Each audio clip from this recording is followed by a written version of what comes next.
Okay, I've just put 1 litre of fuel in the jet ski. It's been in storage for 21 years. I've made the mix a 35 to 1 just to make it a little bit more oilier because of it's been sitting for so long for the rings in the cylinders. And I've connected up the hose already to the standard wash bypass on the engine.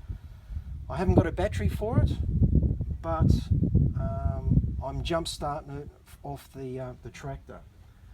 Now this will be amazing to see how fast it will start, or how it will go. So I'll give it a little bit of choke.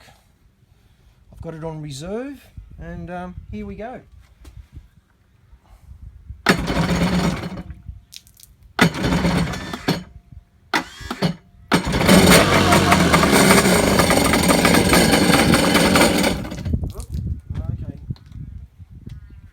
That's a good indication so far. Here we go again.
Amazing. After 21 years, it started so fast. So good.